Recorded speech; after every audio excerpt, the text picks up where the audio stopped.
The On Target Institute presents a teaching from the Men on Target small group curriculum. Now with today's session, On Target founder Vince D'Acchioli. How you doing, guys? And welcome to On Target Institute session 11. Last session, we dealt with anger. In this session, we're going to be dealing with the area of unforgiveness. If you remember, we go back just a little bit. We talked about how important it is to overcome our past in order to see God's wonderful future for our life. So we're dealing with fear, anger, unforgiveness, and guilt. So as we begin now and deal with this area of unforgiveness, which is huge, it is a very, very important session.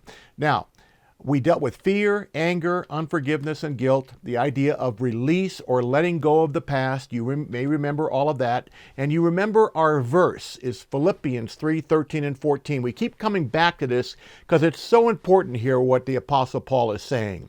I do not consider myself yet to have taken hold of it, but one thing I do, forgetting what is behind, and straining toward what is ahead, he says, I press on. I love those words. I press on toward the goal, the mark, the target, that for which God has called me heavenward in Christ Jesus. It occurs to me that Paul had such a powerful vision for his life that he could literally let everything else go by the wayside, and he had this ability to shed everything that would get in the way and just press on toward that for which God was calling him. Now, as we talk about unforgiveness, I believe the number one cause of undealt with anger is in this area of unforgiveness. And what do we mean by unforgiveness? Well, it could be a wrong done by a parent or loved one as you were growing up. Maybe a boss or coworker has mistreated you, or you've been passed up for that promotion or bruised by some verbal assault, and it's very hard for you to be able to forgive the people who have perpetrated these things upon you. Gordon MacDonald has a great book called Restoring Your Spiritual Passion. And in that book, he says this: spiritual passion cannot coexist with resentments. Harboring resentment hinders spiritual growth and effectiveness. I remember, as I go back to this man that I've already told you about that I was dealing with at my workplace, how much I did not forgive him. I was harboring some real unforgiveness toward this man. And when I go back and I study that period of time in my spiritual development, I can look back and see that was like there was no growth happening in me. It was hard for me to read the Bible. It was hard for me to pray. I was really struggling. And then one day as I was in prayer, the Lord just prompted me that, you know what, Vince, you need to go to that man and you really need to ask him to forgive you. And I thought, wow, that's interesting. And so I talked to a few people about it, and I was very encouraged that I should go do that. So I did. I went and I had lunch with him, and I asked him to forgive me. And to this day, that man, I remember the look in his eye. It was like, how did you have the ability to do that? I'll be honest with you guys, if it weren't for God in my life, I couldn't have done that. But the interesting thing is, once I did that, once I got rid of the resentment, I noticed a real bump in my ability to grow spiritually. So I want to encourage you, in this area it's very important to understand the linkage between harboring resentment and our ability to grow. In Matthew 5:23, it says, therefore, if you are offering your gift at the altar, and there remember that your brother has something against you, leave your gift there in front of the altar. And what does it say? First go and be reconciled to your brother, then come and offer your gift. God is saying, look, if you've got unforgiveness in your heart, you and I are not going to get together. You need to deal with that. You need to leave your gift, leave your sacrifice of praise and all the things you're doing with me, set it aside for a second, get that cleaned up, then come to me, and then you're going to see growth. In Luke 6:37, a powerful verse, it says this. It's a very simple verse. Forgive. The word there is apoluo. It literally means, listen, to loose away. Forgive, and then what's the promise? And you will be forgiven. Powerful, powerful promise. Now, how do I become a forgiving person? This is difficult. The first thing I suggest that you do is ask God to show you where you may have been unforgiving. I remember I was driving with Cindy in the car one day, And I said something to her that seemed perfectly innocent to me. Everything I share with my wife seems perfectly innocent to me. But when I shared this, or I said these words to her, she really reacted to those in a very, very strong way, much stronger than I've ever seen her react to anything. And I thought to myself, wow, what I said wasn't that big a deal. Where is this reaction coming from? Well, what it was coming from was, it was like the straw that broke the camel's back. There had been things building up inside of her about stuff that I'd been doing or saying over a period of time, and what I said simply just was the straw that broke the camel's back. So sometimes we don't know that there's stuff inside of us that needs to be dealt with. So the first thing you need to do is ask God to show you where you may be unforgiving.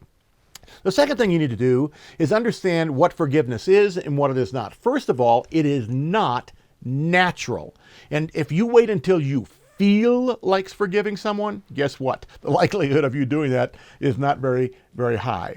It is not natural. And in fact, in Matthew 18:21-22 is the famous verse where Peter came to Jesus and said, Lord, how many times should I forgive my brother when he sins against me? Up to 7 times? And of course, you know Jesus' response. He said, no, I tell you, not 7 times, but 77 times. And depending upon your translation, those numbers could change. But listen, that's not Jesus saying, Peter, go get a leather belt and make notches in it until you hit the number.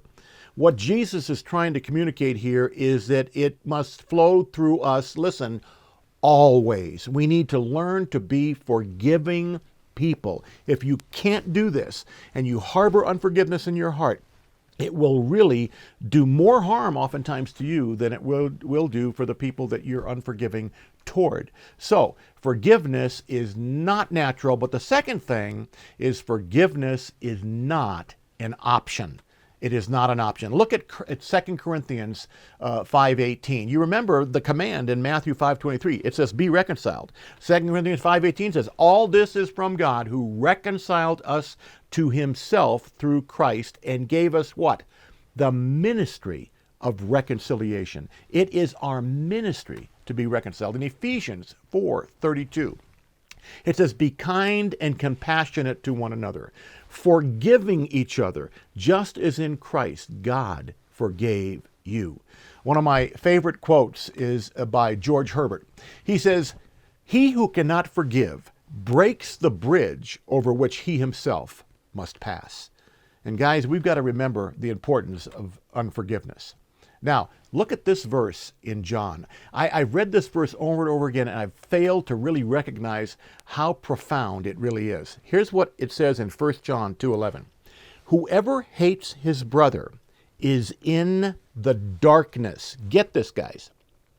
The hatred, the unforgiveness in our hearts can cause us to literally be in the darkness. And it says, and he walks around in the darkness. He does not know where he is going. Why?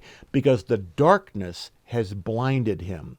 Now listen, guys, if there was ever a verse in the Bible that draws a linkage between harboring unforgiveness and literally being in a fog and not being able to see God's unique plan or vision for our life, there it is. It's right there. So I ask you, could it be that the reason why you're not catching God's vision for your life is that you're being blinded with your unforgiveness? There was a book written a number of years ago called The Transparent Leader. I am privileged to have a chapter in Volume 1 of The Transparent Leader. It's 19 men who have different stories that they're telling through this book. But one of the most incredible stories in the book was by Adolf Kors, the fourth, who tells the story about his dad way back in the 50s, I think. He was brutally murdered and his body was dismembered and spread over the mountains here in Colorado. And they finally caught the guy who did it and they put him in prison. And in the story, Adolf Kors talks about how God got a hold of him. He'd been harboring so much unforgiveness toward this man. God got a hold of him and really encouraged him to go to the prison and ask this man to forgive him. An incredible story. He tried to go visit this man for I guess a long period of time, and the man didn't want him to come, and I can understand why, but finally he said, no, it's okay, he can come. And he went and he had a meeting with this man and asked this man to forgive him because he'd been harboring so much unforgiveness in his heart toward him. Powerful, powerful story. And the freedom that came from him doing that, he will tell you, was unbelievable. Now, In keeping with our promise, life implication and life application as we come to the end of these sessions is very, very important for us to understand. First of all, the life implication. Here it is. Harboring unforgiveness in your heart will, underscore the word will, hinder your spiritual growth and closeness to God. That one statement alone ought to be enough to really get us thinking seriously about the importance of letting go of unforgiveness. Now, that's life implication. Let's talk about life application. Now let's get into our discussion questions. Life application discussion. Is there someone or more people that you need to forgive? Talk about that. Maybe you've got a guy or a gal or someone in your life that would represent the same thing to you that this man that I work with represented to me. And you may need to go talk to that person and ask them for forgiveness, or you may need to forgive them. And so talk about that. Number 2, do you need to ask someone to forgive you? That's the other part of it. Maybe you need to go to someone and ask them to forgive you for your thoughts or actions or things that you may have done. And then number 3, what will you do next? And guys, that's a simple question, but it's very important. The reason why we're meeting around tables with other men is so that we can hold ourselves lovingly accountable. So when you share these things and you come back a week or 2 later, you can be able to say, here's what I did, here's how it worked. Or the men around your table can talk to you and say, hey, how did that go? And encourage you beyond that. Now, I'm really praying that you have a powerful discussion time around this topic. And I pray God richly blesses you. And until next time, don't forget about it.